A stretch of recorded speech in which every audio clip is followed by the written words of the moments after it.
여러분 안녕하십니까? 시험들 잘 보셨습니까? 지방직 시험 2020년 지방직 시험이 끝났는데 이제 곧 있으면 국가직 시험이니까 이 지방직 시험 해설 강의를 들으시고 여러분들이 필요한 내용을 꼭 국가직 시험 볼 때 대비하시기 바랍니다. 자, 뭐 어쨌든 이번 지방직 시험 아시다시피 대부분 평이한 정도의 수준이었죠. 뭐 대략 지난 연도랑 비교해 보면 2019년 보시면 특이하게 작년 지방직 시험은 이 정책학 파트가 출제가 많이 됐죠. 평균 한 4문제 정도 나오는데, 그죠? 작년에 유난히 6문제 나왔는데, 아마 출제 교수님의 비중이 컸기 때문에, 정책학 교수님이 들었기 때문에 그런 것 같고요. 특이한 사항은 뭐, 올해 같은 경우에는, 보세요. 정책학은 원래 그대로 돌아왔고, 여기 있죠. 환류론 문제가 물론 뭐 행정개혁에서 전자정부 파트 이 부분은 뭐 조직론에 넣을 수도 있지만 행정개혁이 가장 중요한 입장에서 행정환류론에 넣었는데 이 전자정부까지 합쳐가지고 토탈 3문제가 나왔죠. 그래서 뭐 행정통제 문제, 그 다음에 전자정부 문제, 유비쿼터스 거버먼트 문제고 요거는 민원 처리에 관한 법률, 그렇죠? 이런 문제들이죠. 이 비중이 커졌다는 게 올해 좀 주목할 만한 사항입니다. 뭐 나머지는 역시 동일하고요. 자, 그리고 문제가 되게 기출문제 패턴으로 해가지고 거의 단답식 형태로 예전으로 돌아간 것 같은 느낌. 왠지 그죠? 그런 느낌이었는데 어쨌든 문제를 봅시다. 자, 1번 작은 정부 큰 정부의 문제죠. 작은 정부 하면 딱 뭐예요? NPM 신공공관리론 딱 보이죠? 뭐 이런 문제는 정말 나머지 지문을 안 봐도 바로 눈에 들어오는. 자, New Public Management, 그죠? 1970년대 후반 정부 실패에 대한 해결책으로 나타난 작은 정부. 정확하게 뭐라고 그랬어요? 작지만 강력한 작은 정부. 예전에 19세기 입법 떼기 작은 정부하고 다릅니다. 뭐 나머지는 다 행정국가의 징표. 정치행정 이론론, 그죠? 여기 통치기능론에 해당하는 것이죠. 그 다음에 경제공황, 1929년 경제대공황에 대한 극복으로서 정부 개입, 큰 정부. 요람에서 무덤까지 사회복지 프로그램도 마찬가지입니다. 그래서 정답은 1번이고요. 틀릴래야 뭐 틀리시면 기분 나쁘겠지만 틀릴 수가 없는 문제죠. 1번이고요. 자, 2번. 뭐 이것도 눈에 얘기했던 거. 데프트의 조직 유형에서 뭐가 있어요? 기사매수네. 기능구조와 사업구조의 결합. 오, 답이 딱 있네요. 1번 문제도 답이 3번인가 봐요. 아니 4번이군요. 죄송합니다. 자, 3번 NPM 이 매트릭스 조직. 매트릭스 조직은 뭐예요? 기능구조의 전문성과 수평적인 사업구조의 수직적인 그리고 사업구조의 수평적인 사업구조의 신속한 대응성의 결합이죠. 그래서 답은 매트릭스고요. 무슨 결합입니까? 화학적 결합. 그래서 이 기능구조는 수직적으로 그리고 사업구조는 수평적으로 흐른다는 것도 좀 알아두시고, 네트워크 조직은 뭐였습니까? 핵심 기능은 조직 자체가 합리화하고 기타 기능은 컨트랙트하고 위탁계약하는 것이죠. 두 가지 비교하는 문제도 잘 나오고요. 정답은 3번. 우리 교재 275페이지에 기사매수네 데프트의 조직 유형 나와 있고요. 뭐 이런 유형의 문제들은 국가직에도 출제될 수 있습니다. 잘 정리하시기 바랍니다. 자, 답은 3번이고요. 3번 문제가 이제 지방재정 파트. 뭐 제가 지방직 원래 서울시에서 지방재정이 나오는데 지금 서울시하고 같이 보잖아요. 그러니까 한 문제 나올 것 같은데 이게 나왔죠. 세입 항목 중 자주재원에 해당하는 거. 우리 지방재정을 보면 크게 두 가지가 있었죠. 자주재원과 의존재원. 의존재원이라는 게 뭐예요? 중앙으로부터 지방이 받는 거죠. 이렇게. 거꾸로 소거해 가면 여기 보세요. 지방교부세하고 국고보조금 중앙에서 지방에 주는 의존재원이죠. 그리고 또 하나 중앙에서 지방에 주는 게 아니라 어디? 그쵸? 광역에서 기초로 주는 거. 요거 뭐라고 그랬어요? 시군 조정 교부금이나 자치구 조정 교부금. 어차피 객관식이니까 소거해보세요. 그럼 답은 여기 오죠. 물론 거꾸로 풀어도 되는데 이렇게. 그쵸? 어쨌든 재산 임대 수입이라는 거는 지방자치단체가 재산을 임대해주고 얻는 수입이니까 뭐예요? 세금 이외의 수입이죠. 세외 수입. 사용료, 수수료, 분담금, 재산 임대 수입 같은 게 대표적인 세외 수입이죠. 그래서 이렇게 해서 풀 수 있고요. 물론 자주재원은 뭐와 뭐의 결합입니까? 지방세와 세외 수입의 합친 것. 이게 자주재원이고요. 그래서 지방세, 세외 수입, 지방교부세, 국고보조금을 지방재정의 4대 재원이라고 하죠. 4대 재원.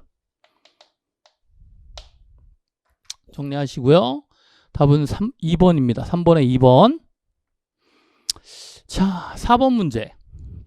4번 문제 제가 뭐 동영할 때 뭐 잘 들어보시면은 이 근평 방법이나 근평의 오류 요 부분이 나올 수 있고요. 제가 특히 강조했던 부분이 이거였죠. 선입견에 대한 오류. 왜? 고정관념이라고도 하는데 스테레오타입. 이게 뭐라고 그랬어요? 다른 어떤 평가자가 피평가자를 평가하는 개인적 오류가 아니라 집단이나 계층에 대한 오류라고 그랬죠. 선입견한 오류. 여기 보세요. 국내 최고 대학을 오기 때문에 일을 잘했을 것이라고 최고 대학 졸업자들 이게 뭐예요? 집단이나 계층. 생각하여 피평정자는 평가 대상자에게 높은 근평 등급을 부여할 경우 이걸 뭐라고 그래요? 선입견한 스테레오타입, 고정관념이라고 하죠. 답은 1번이고요. 제가 그래서 PPT에다 이 노란색하고 특히 이 일반적인 분포상의 차구와는 다른 성질이 다른 오류라는 것도 예를 들면 제가 뭐 조선족이라든가 우리나라에서 아니면 기혼 여성 또는 뭐 요즘에 미국에서 흑백 갈등 같은 거 있잖아요.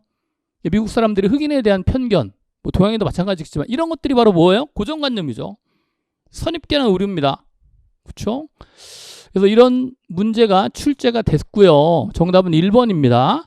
집중하는 중간 정도의 점수를 주는 것이고 잘 주는 거는 관대화, 반대는 엄격화. 천벌이 효과와 막바지 효과 두 가지가 있죠. 천머리 효과는 첫인상 때문에 평정을 잘못하는 거고 막바지는 끝 박바지 때문에 이거 둘 다 뭐예요? 시간적 오류죠. 시간에 따른 오류. 그래서 그런 거 정리하시고 넘어갑니다. 정답은 1번입니다. 근평의 오류도 잘 정리하시고 5번 행정 가치에 대한 설명으로 옳지 않은 것인데 행정의 가치와 이념에서 뭐 공익 그죠? 과정설과 실체설 구별하는 것이고 과정설이라는 거는 이해관계의 조정이니까 사익을 초월한 별도의 공익이란 존재할 수 없다. 그렇죠? 사익과 공익이 거의 같은 걸로 본다는 얘기죠. 그래서 뭐라고 해요? 사익의 합이 곧 공익으로 보는 거죠. 롤스는 제가 찍었는데 뭘 찍었습니까? 롤스의 그쵸 1원리와 2원리 간의 우선순위인데 우선순위가 맞게 나왔네요. 사회 정의의 제1원리가 뭐예요? 동등한 자유의 원리와 제2원리 정당한 불평등 원리에 충돌할 경우에는 동등한 자유의 원리가 우선한다? 그렇죠. 파레토 최적이라는 거는 파레토가 뭐예요? 개인의 효용이 극대화된 상태거든요. 그렇기 때문에 형평성하고는 전혀 관련이 없다고 누누이 말씀드렸죠. 요거는 능률성이나 효율성과 이피션시와 관련되는 것이지 형평성하고는 전혀 관련이 없어요. 정답은 3번이고요. 근대 이후 합리성은 뭐라고 그랬어요? 목표 달성의 최적 수단 여부. 목표 달성 골 최적 빈스. 목표 달성의 최적 수단 여부가 바로 합리성이에요. 레셔널러티. 그래서 그거 정리하시고요. 정답은 3번. 뭐 여기까지 사실 뭐 5번까지는 틀릴 만한 문제가 없어요. 그렇지 않습니까? 좀 뒷부분에 가면 좀 이게 무슨 비책형인데 봅시다. 6번 보세요. 기술과 조직 구조의 관계에 대한 패로우. 그쵸? 기술이라는 게 뭐라고 그랬어요? 투입물을 산출물로 바꾸는 과정에 필요한 게 기술이라고 그랬죠. 이러한 기술 모형이 세 가지가 있죠. 우드워드와 톰슨과 패로우인데 여기 모형 패로우 모형이 가장 중요하다고 말씀드렸고 패로우의 기술 유형이 네 가지가 있는데 루틴, 정형화된 기술이라는 거는 우리가 교재에서 배웠던 일상적 기술이에요. 여기 있네요. 루티나이즈 된. 이거는 런 루틴, 비일상적 기술. 이건 크래프트, 장인, 여기서 기계기술이라고 나왔죠. 기계기술. 보세요. 기계적 기술, 크래프트. 그 다음 마지막 둘 다 높은 거 공학기술이죠. 건축, 토목공학 같은 걸 말합니다. 그래서 일단 1번 일상적 기술은 공식성과 집권성이 높다고 말씀드렸죠. 그래서 일상적 기술은 왜냐? 기계적 구조에 적합하다고 그랬잖아요. 근데 여기서 하나 주의할 게 있다고 그랬죠. 뭐였습니까? 그렇지만 복잡하지는 않다. 일상적 기술이. 왜냐? 계층이 단순하거든요. 바로 공장장 밑에 근로자들이 있거든요. 그건 주의하시고. 그래서 일상적 기술은 기계적 구조에 적합하다는 표현은 맞아요. 근데 뭔 안 된다? 일상적 기술 네 꼴 같다? 기계적 구조 땡. 아닙니다. 그건 왜? 복잡하지 않거든 일상적 기술은요. 근데 기계적 구조는 복잡하거든요. 수직적 분화가 높다는 얘기입니다. 어쨌든 맞고 비정형화된 이게 비일상적 기술이죠. 대표적인 게 뭐였습니까? 우주항공산업 생각해보세요. 우주항공산업 연구하는 부분에서 통솔 범위가 넓을 수가 있을까요? 없죠. 자기 맡은 업무가 다 다르기 때문에 세분화되어 있고 그런 의미에서 일의 흐름을 통해서 봐봐요. 이 기계적 구조에서는 탑다운 방식이 가능해요. 이렇게. 그래서 명령 통일의 원리 같은 게 적용되기 때문에 통솔 범위가 넓어지지만 비일상적 기술은 그렇기 때문에 통솔 범위가 좁을 수밖에 없다는 것이죠. 질적 업무를 다루기 때문에 더욱더 그렇습니다.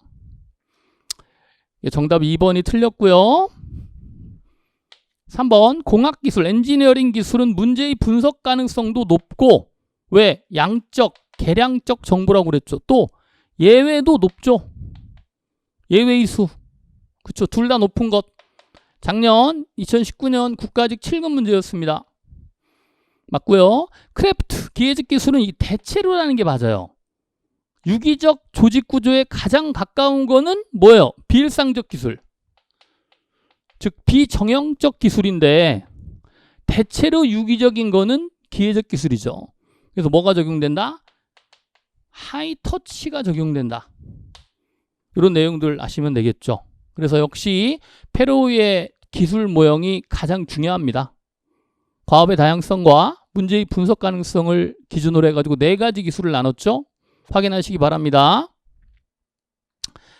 자, 7번 지방 분권에서 눈에 말씀드렸듯이 이 문제도 자 보세요. 기능 배분에 있어 가까운 정부에게 우선적인 관할권을 부여한다. 이걸 다른 말로 표현 뭐였어요? 우리나라 같은 경우는 기초자치단체한테 우선권을 준다는 거죠. 그런데 만약에 이 기초자치단체가 여력이 안 돼서 업무를 수행할 수 없다 그러면 누가? 광역이 담당하고 광역이 안 되면 중앙이 하는 거죠. 이걸 뭐라고 그래요? 그쵸, 보충성의 원칙. 민간이 처리할 수 있다면 정부가 관여해서는 안 되고 가까운 지방로 처리할 수 있는 업무의 상급 지방정부나 중앙정부 그쵸, 이거 딱 나왔네요. 그래서 정답은 보충성의 원칙 1번이고요. 포괄성의 원칙은 업무를 포괄적으로 두라는 얘기고 형평성의 원칙은 평등하게, 경제성의 원칙은 비용 절감하라는 얘기입니다. 정답 1번이죠. 자, 8번 역시 정책 집행에서 하향적 집행과 상향적 집행을 비교하는 문제가 나왔죠. 예상했다시피 자, 탑다운이니까 옳은 것만을 모두 고르면 물론 거꾸로 상향을 그죠 제껴도 돼요. 이런 박스형 문제는 제가 이번에 박스형 문제가 많이 나왔잖아요. 어떻게 푸냐 보세요. 집행이라는 현장이죠. 그러면 상향이에요, 하향이에요? 당연히 상향이죠. 이 현장이니까 집행 현장. 이 집행 현장에 누가 있어? 일선 관료가 있잖아. 립스키 이론처럼. 그럼 이거 틀렸죠? 기억 나오는 거 무조건 제끼고. 그쵸? 1, 2번 제끼고. 니은 일선 공무원의 전문 지식과 문제, 일선 공무원의 이거 역시 상향이죠. 이것도 상향. 니은 제끼면 답 나왔네요. 더 이상 볼 것도 없죠. 그렇죠? 정답은 4번이고요. 하위직보다는 탑다운이니까 고위직이 주도하겠죠. 상위직이 이렇게 탑다운으로. 정책 결정자가 여기에 정책 결정자는 집행에 영향을 미치는 정치적 기술적 과정을 충분히 통제할 수 있는 거죠. 즉 집행자를 완벽하게 통제할 수 있는 게 바로 하향입니다. 그래서 3, 4번은 하향, 디귿 리을은 하향, 기역 리을은 상향이 되겠죠. 정답은 4번. 자, 9번 조직 원리 부분에서 또 나왔어요. 설명으로 옳지 않은 거 개념 문제죠. 1번 분업의 원리. 일은 가능한 한 세분화. 분업의 원리를 다른 말로 뭐라고 그래요? 분화의 원리 또는 전문화의 원리죠. 전문화. 그래서 보통 전문화는 일의 전문화, 뭐 사람의 전문화 또는 수평적 전문화, 수익 전문화가 다양한 게 많죠. 자, 통솔범의 원리는 한 사람이 통솔할 수 있는 부하의 수를 말합니다. 보세요. 한 명의 상관이 감독하는 부하의 수로서 상관의 통제 능력 범위 내로 한정해야 된다. 그렇죠. 3번 아까 명령 통일을 말씀드렸잖아요. 뭐라고 그랬습니까? 상급자의 명령, 한 사람의 상급자의 명령에 따라서 일사불란하게 조직이 돌아가야 되겠죠. 근데 여러 상관, 여기부터 틀렸죠. 여러 상관이 지시한 명령이 서로 다른 경우 내용이 통일 때까지 명령이 따르지 않아도 된다? 그게 아니라 한 사람의 상관이 명령을 내리면 그에 따라서 업무를 집행하고 보고하는 형태가 되겠죠. 그래서 3번이 틀렸어요. 4번 조정이라는 건 통합의 원리죠. 업무 통합이나 협조를 말합니다. 권한 배분의 구조를 통해서 분화된 전문 활동들을 통합해야 된다. 그렇죠. 그래서 조정의 원리가, 즉 통합의 원리가 몇 가지가 있었어요? 조정의 원리, 또 명령 통일의 원리, 통솔 범위의 원리, 계층제 원리 등이 있었죠. 이렇게 네 가지. 그래서 기억하시고요. 정답은 3번의 개념이 틀렸어요. 자, 10번 조금은 까다롭긴 한데 이것도 마찬가지예요. 직업공무원 제도하고 이 단점을 극복하기 위한 여러 가지 제도들을 비교하는 것인데, 직업공무원 제도는 평생 동안 공직을 수행할 수 있게 하는 제도입니다. 그러다 보니까 당연히 정치적 중립성이 강화되죠. 단점이라고 볼 수 없고 이건 하나의 특성이죠. 어떻게 보면 장점이라고 볼 수도 있어요. 직업공무원 제도는 정치 중립성. 왜? 정치적 중립성이 훼손되면은 어때요? 당파적이죠. 나머지 개방령이라든가 계약제, 계급 정년제 이런 것도 일정 계급이면 자리를 그만두는 거니까 이런 것들은 모두 다 직업공무원제의 단점을 보완하기 위한 제도인데 4번은 직업공무원제도의 단점이라고 보기보다는 특성일 뿐입니다. 그래서 정답은 4번이 되겠죠.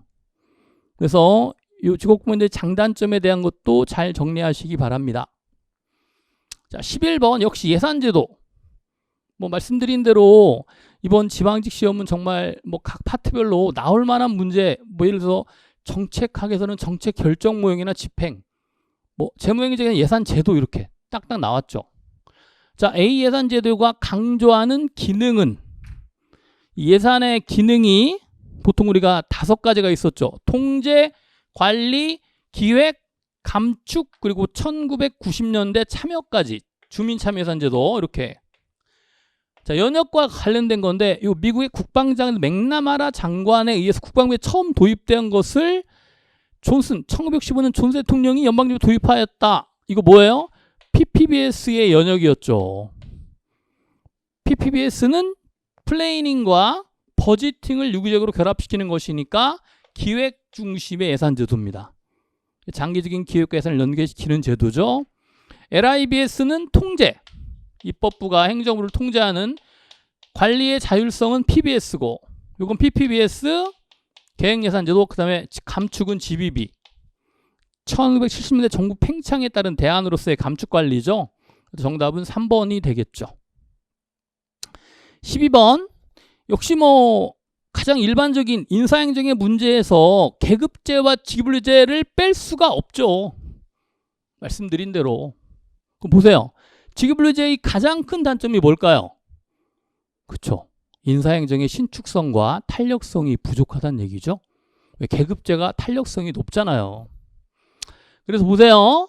행정에 전문성이 결여되어 있다. 이거는 뭐예요? 계급제의 단점이죠. 조직 내 인력 신축성 딱 나온대요. 계급 간의 차별, 그쵸. 이건 계급제의 특징. 상위 계급으로 승진하는 것은 소수기 때문에 이렇게 계급 간의 차별이 심하다고 말씀드렸죠. 직무 경계가 불명확한 것도 역시 주먹구구식 계급제죠. 그래서 1번, 3번, 4번은 계급제의 단점이고 2번 신축성이나 탄력성의 결여만 GWJ의 단점이 되겠죠. 그래서 정답은 2번. 여기까지도 마찬가지네요. 아직까지 틀릴 만한 문제가 없는 것 같습니다. 제가 봐도. 자, 13번. 누누이 제가 동영에서 몇 번씩 다루었던 것인데 감사원의 직무, 감사원은 어디서 두게요? 그쵸. 대통령 직속이니까 행정부니까 내부 통제죠. 내부 통제. 그래서 외부 통제가 아닌 거는 바로 1번이네요. 감사원은 내부 통제고 내부 공식. 의회의 국정감사는 의회니까 외부 공식. 법원의 위법 여부 심사라든가 이것도 외부 법원이니까 헌재도 외부죠. 다 공식이고요. 답은 1번이네요. 13번. 길버트의 행정통제 유형에서 내부인지 외부인지를 구별하는 문제입니다. 14번. 민간 투자 사업자가 사회 기반 시설 준공, 여기 그대로 하면 돼요. 준공, 빌트한 동시에 해당 시설의 소유권을 정부로 트랜스퍼 이전하고 대신에 시설관 운영권을 획득한 다음에 정부는 해당 시설을 임대하는 거니까 L, 리스, BTL. 오퍼레이터는 이거는 정부가 운영하는 거니까. 그렇죠? 이거는 민간이 건설하고 민간이 소유권을 갖고 운영권까지 가는 과거 방식이죠. 처음에 민자유치를 할 때 한 20-30년 전. 지금 현재는 그런 방식이 없고요. 자, 그래서 정답은 2번이고요. 아주 쉬운 문제였죠. 자, 15번. 여기 정책 평가에서 우리가 인과관계를 확보하는 게 중요하잖아요. 그래서 이러한 인과관계 확보하기 위한 조건을 제가 누누이 강조했지만 3가지였죠. 첫 번째가 뭐였습니까? 인과관계 성립 조건. 이 수단이 그저 X고 목표가 Y. 이게 원인, 목표가 결과잖아요. X, Y. 이게 인과관계거든. 원인과 결과관계. 자, 옳은 것. 정책 목표의 달성. 이게 Y죠. 수단의 X 선행 이렇게 거꾸로 가요? 말도 안 되죠? 제끼고 기억 제끼고 기억 제끼고. 그쵸? 니은만 보면 되죠. 옳은 거니까. 현명한 수험생 시간을 줄여야 되니까. 봐봐요. 특정 정책수단 실현과 X 목표 Y 사이에는 다른 그죠? 제3의 지가 경쟁가설이죠. 경쟁가설이 배제돼야죠. 경쟁가설의 배제. 그쵸? 맞죠? 그래서 니은이 들어가니까 답은 4번이네요. 왜? 얘는 디귿이 니은이 없잖아요. 그러면 답이 딱 나오죠. 그렇지 않습니까? 자, 정책 수단의 변화. X가 변하면 Y도 이거 뭐라고 그랬어요? 공동 변화라고 그랬죠. 그래서 기억은 시간적 선행성. X가 Y보다 선행해야 되고 니은은 뭐예요? 제3의 가설, 경쟁 가설의 배제. 디귿은 공동 변화죠. 상호 연관성. 그래서 정답은 4번. 니은과 디귿이 답이니까. 박스형 문제가 나오면 여러분들 제가 말씀드렸잖아요. 속어하고 하면서 풀으라고요. 자, 16번 비용 편익 분석인데 BC 분석의 장점이 뭐라고 그랬어요? 동종사업뿐만 아니라 이종사업도 비교할 수 있다. 왜? 객관적인 화폐 가치니까. 딱 나왔죠. 분야가 다른 이종산업이죠. 그래서 제가 S전자와 H자동차 회사를 비교했잖아요. 둘 간의 비교가 가능하다. S전자가 1.6이고 H자동차가 1.4다. 그러면 BC 분석 높죠. S전자가 이윤이 더 많은 거예요. H자동차보다. 비교할 수 있죠. 없다가 아니라 있다. 뭐 사실 더 볼 것도 없는데 정책 대안의 비용과 편익을 모두 가시는 화폐 가치로 바꾸어 그죠 측정하는 것이고 미래의 비용과 편익의 가치를 현재 가치로 바꿀 때 뭐가 필요해? 디스카운트 레이트 할인율이 필요하다고 그랬고 할인율은 현재 가치와 반비례한다고 그랬죠. 편익의 현재 가치와 베니핏 그죠? 토탈 베니핏과 토탈 코스트를 빼서 0보다 크면 능률적이라고 했죠. NPV. NPV는 0보다 크고 PC값이 1보다 크다고 그랬죠. 정답은 1번입니다. 그죠? 17번부터 이제 조금 까다로운 것 같아요. 제가 볼 때. 자, 비용 편익 분석과 비용 효과 분석 우리 교재에 나와 있고 여기 동종산업, 이종산업에서도 가능하다라는 거 제가 표시해 놨고 이종산업 얘는 이종산업 안 돼요. 비용 효과 분석은 왜 효과가 다르기 때문에. 자, 17번으로 갑시다. 정책 결정 모형. 17번까지도 양호하네요. 뭐 착각해서 틀린 문제 있던데 정책 결정 모형에 대한 설명으로 옳은 것. 역시 정책 결정 모형 나오죠. 반드시. 자, 완정 모형은 합리 모형을 현실적으로 완화시킨 것인데 정책 결정을 근본적인 결정은 합리 모형. 세부적인 결정은 점증 모형으로 어떻게 한 거예요? 이거 혼합 모형이죠. 혼합 모형. 자, 옳은 거 찾는 거니까 기억 제끼세요. 그쵸? 이제 3, 4번인데 잘 보니까 요 니은이냐 디귿은 어차피 옳은 거 같고 빨리 보면 문제 빨리 풀려면 자 점증 모형의 현상 유지를 그죠? 기존 예산 또는 기존 결정 플러스 마이너스 알파니까 보수적이죠. 현상 유지니까. 그러니까 맞네요. 그럼 니은이 당연히 들어가야 되니까 없죠?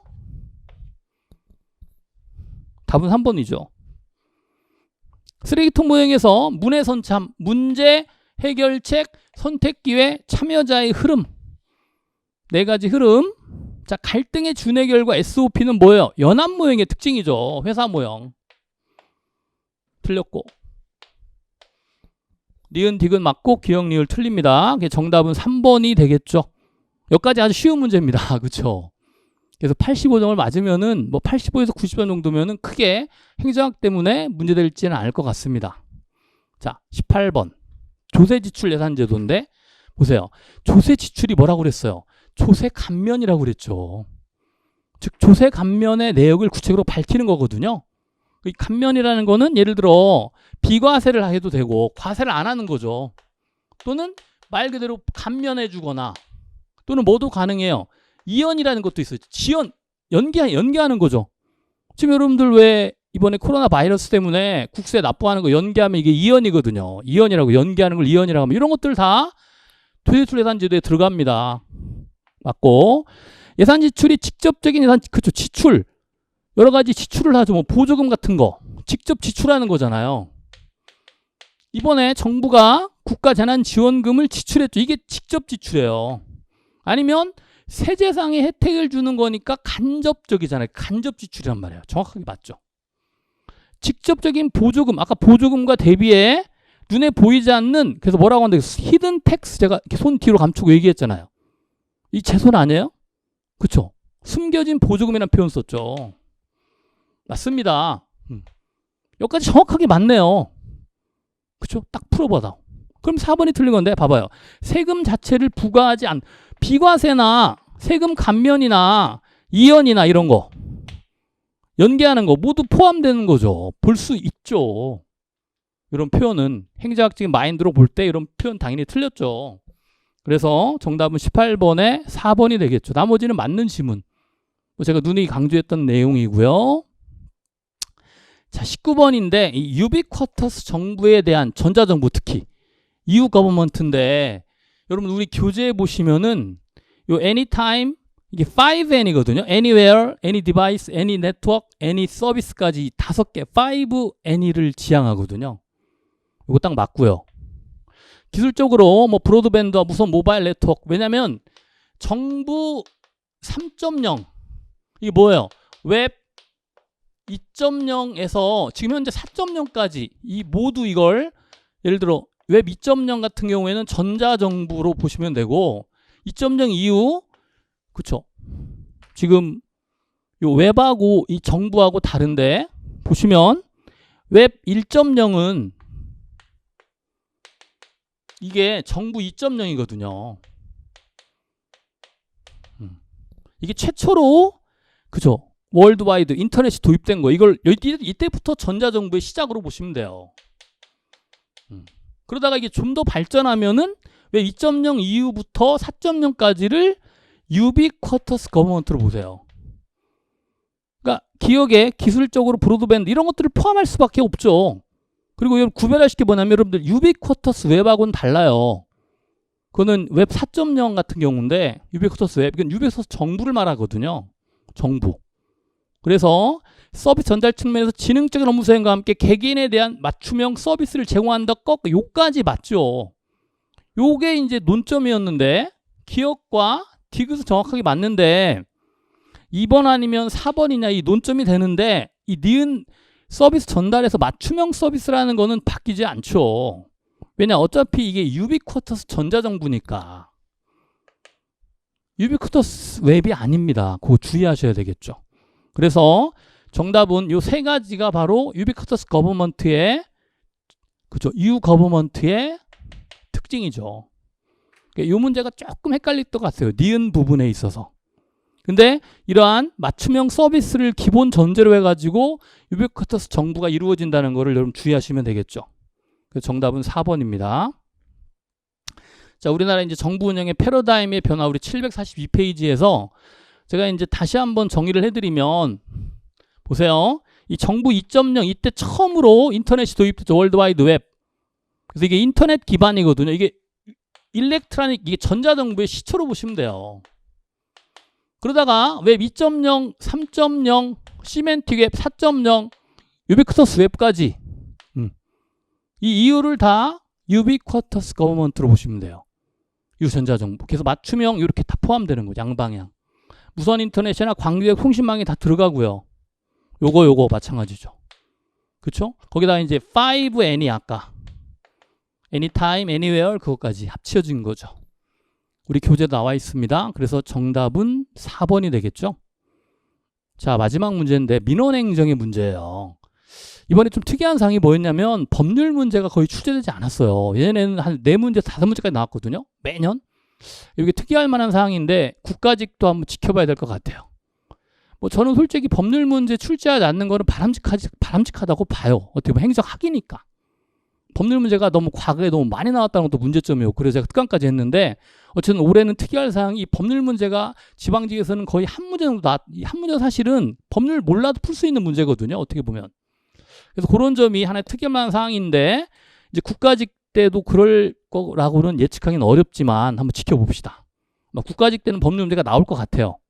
제가 법령 특혜 해드린 거 여러분들이 잘 보시면 되겠고 그렇다고 뭐 법률 문제 보지 말라는 얘기 아닙니다. 절대 오해하지 마시고 그래도 편안하게 시험장에 가려면 법률 문제를 하고 가셔야죠. 법령 특강 같은 거 들으시고 자 민원행정의 성격에 대한 설명으로 옳은 것만을 모두 고르면 자 규정에 따라 민원 처리에 관한 법률이 있잖아요. 서비스를 제공하는 전달 그렇죠. 국가가 서비스를 국민에게 전달하고 국민의 그죠 요구를 받아들이는 이런 형태죠.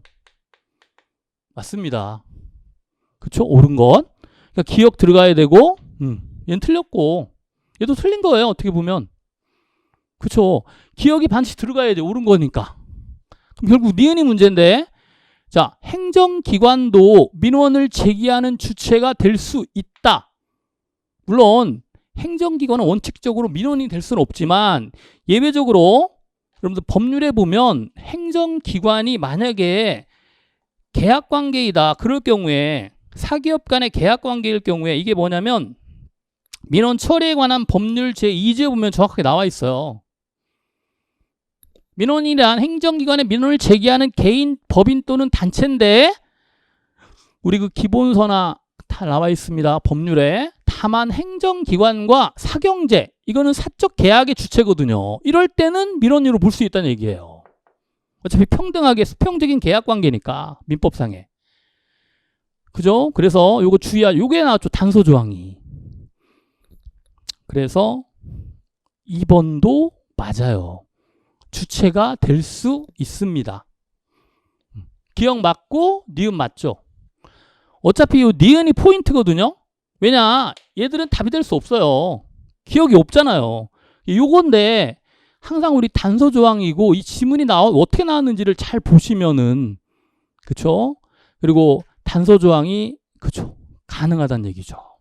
우리 민원 처리에 관한 법률 제2조처럼 행정기관과 사경제의 주체로서 제기하는 경우는 제외하니까 역시 사경제에서는 평등한 어떤 수평적인 계약 관계거든요.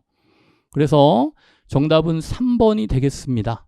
제가 볼 때는 19번하고 20번 문제가 좀 까다로웠고 18번까지는 사실 뭐 피책형에서는 거의 틀릴 만한 게 없고 그래서 아마 합격 점수가 대략 한 85에서 90점 이상 정도 맞으면 무난히 행정학으로 합격할 수 있을 것 같습니다. 여러분 수고하셨고요. 이제 얼마 안 남았어요. 국가직 시험이. 앞으로 국가직 시험에 좀 더 매진해가지고 부족한 점을 체크하셔가지고 시험장에 꼭 가셔서 반드시 꼭 합격하시기 바랍니다. 감사합니다. 지금까지 행정학 담당하는 서현이었습니다.